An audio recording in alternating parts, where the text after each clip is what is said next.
એક દિવસ સવારમાં ભગવાન રામ ના મુખ ઉપર હાસ્ય છે, લક્ષ્મણજીએ જોયું અને લક્ષ્મણજી ધીરે કરીને ભગવાન રામની પાસે આવે, પ્રણામ કરે અને લક્ષ્મણજીનું શરીર પુલકિત થયું છે. મમ ગુણ ગાવત પુલક શરીરા, પ્રસન્ન થયા છે. અને પછી 5 પ્રશ્ન પૂછ્યા છે. એ સમયે વનની યાત્રા દરમિયાન લક્ષ્મણજી ક્યારેય રામ સાથે સંવાદ નથી કરતા, કેવલ સેવા કરે છે. અમુક સંવાદો કરવા જ નહીં, બને ત્યાં સુધી સેવા જ કરવી. અહીંયા લક્ષ્મણજી સામે ચાલીને ભગવાન રામની પાસે જઈને 5 પ્રશ્ન પૂછ્યા છે. તમારી સમક્ષ એ 5 પ્રશ્ન આમ ગુજરાતીના મૂકવાનો પ્રયત્ન કરું, જે સમગ્ર જગતને કામ આવેલા છે. શેષા અવતાર લક્ષ્મણજી ભગવાન રામને પૂછે પહેલો પ્રશ્ન કે માયા કોને કહેવાય? માયા એટલે શું? માયા કોને કહેવાય? અને ભગવાને ટૂંકો ને ટચ જવાબ આપ્યો, આ મારું ને આ તારું, એનું નામ માયા છે. અને આપણે માયાના બંધનમાંથી બહાર નથી આવી શકતા. આ મારું છે ને આ તારું છે, ભાગ જ પાડ કરીએ છીએ સાહેબ, આ માયા છે. લક્ષ્મણજીએ બીજો પ્રશ્ન પૂછ્યો, જ્ઞાન એટલે શું? અને એ સમયે ભગવાન રામ કહે છે, જે મુક્તિ અપાવે એનું નામ જ્ઞાન છે. સા વિદ્યાયા વિમુક્તય, જે મને તમને મુક્ત કરી દે, મને તમને બંધનમાં ન નાખે, મને તમને બાંધી ન દે, એનું નામ જ્ઞાન છે.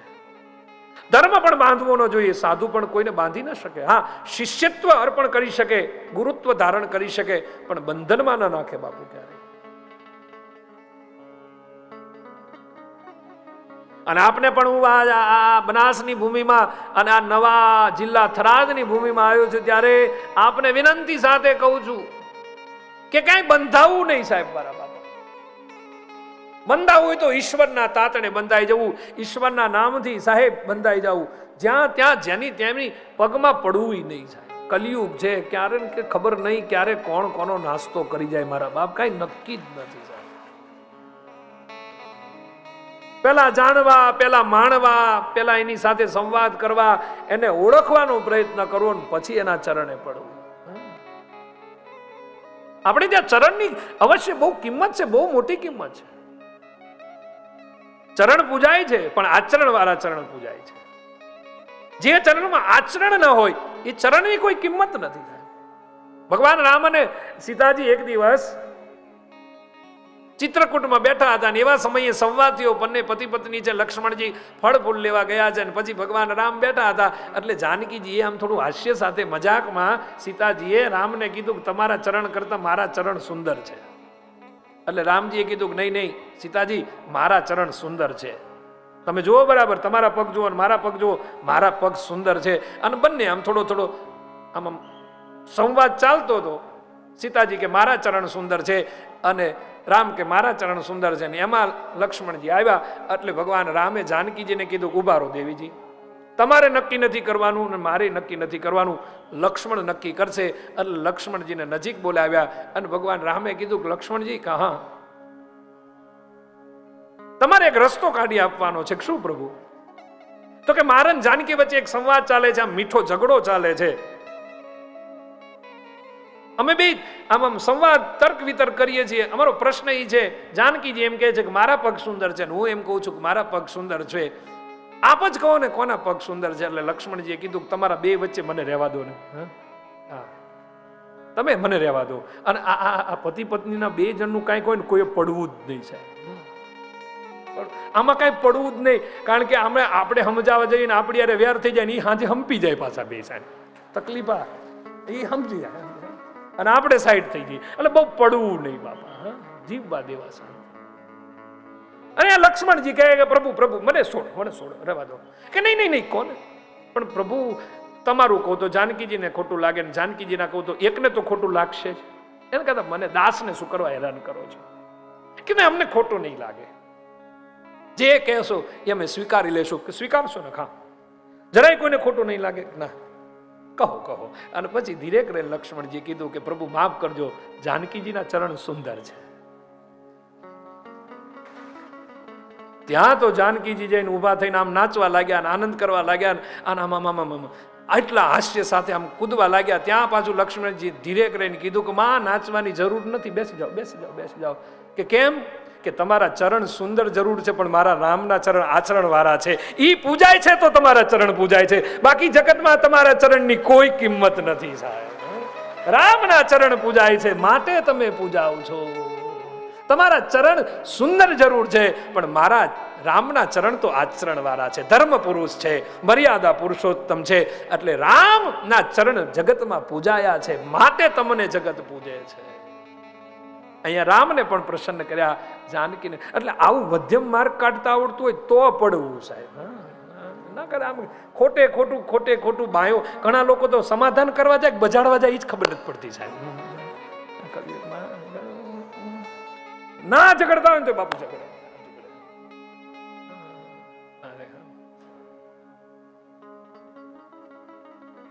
એવા જઈને સમાધાન કરે. વાતમાં કઈ ના હોય, પૂછીએ કે શું થયું હતું, તો કે ચા નથી સવારમાં બનાવી આપતી. એટલે ઓલા ભાઈ સમાધાન વાળો તો કે ભાઈ ચા બનાવી દેવી જોઈએ, તો કે ખાંડ જ નથી લાવી દેતા. લો આમાં કરવું શું સાહેબ? આનું તમે કરો છો. તો ઓલા કે ખાંડ તારે લાવી દેવી જોઈએ, તમે ખાંડ કાલે જ લાવ્યો, તો કે ચા પણ ખૂટી રહી છે. તો પહોંચાય જ નહીં સાહેબ. આ દાંપત્ય જીવન બહુ રૂડું દાંપત્ય. બાપુ પધારો પધારો, સ્વાગત છે.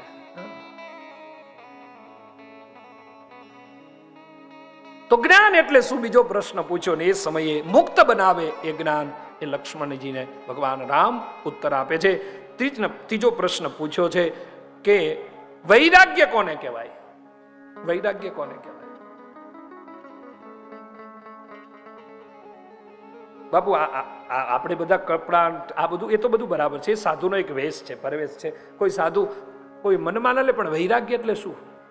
અહીંયા રામજીએ લક્ષ્મણજીને કીધું અહંકાર મુક્ત જીવન, દ્વેષ મુક્ત જીવન, જરાય કોઈ પ્રત્યે કુભાવ ન જાગે, એનું નામ વૈરાગ્ય છે. ઘણા તો વૈરાગ્ય અંદરથી લાગે છે.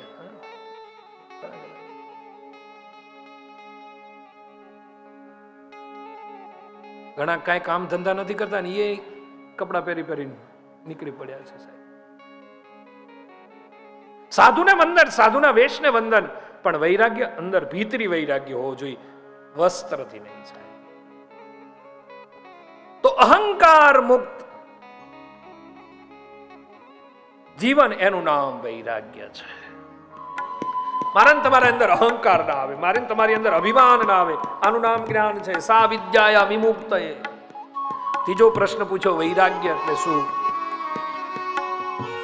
તો જે છોડવાની સમયે સમયે જરૂરિયાત પડે એનું નામ વૈરાગ્ય છે. ચોથી વાત કરી, ચોથો પ્રશ્ન પૂછ્યો કે જીવ અને શિવમાં કેટલું અંતર છે, ઈશ્વર અને માણસમાં કેટલું અંતર છે. અને ત્યારે કહ્યું કે જેને વસ્તુ જાણીએ એ જીવ છે, અને વસ્તુથી પર છે એ શિવ છે. જે ભૌતિક સુવિધામાં રચા પચા રહે એનું નામ જીવ, અને જેને ભૌતિક સુવિધા સ્પર્શ ન કરે, અલૌકિક પરમ તત્વમાં જે રચા કરે એનું નામ શિવ છે. 4 પ્રશ્ન પૂછ્યા. છેલ્લે પ્રશ્ન પૂછ્યો છે કે ભક્તિ કેવી રીતે પ્રાપ્ત થાય? જીવનમાં, માણસના જીવનમાં ભક્તિ કેવી રીતે મળે? આવો જ્યાં ભગવાન રામને પ્રશ્ન પૂછ્યો. અને ત્યારે રામ કહ્યું કે સંત કૃપા, ગુરુ કૃપા, ઈષ્ટ કૃપા અને નામથી પરમાત્માનું ભજન કરવાથી ભક્તિ પ્રાપ્ત થાય છે.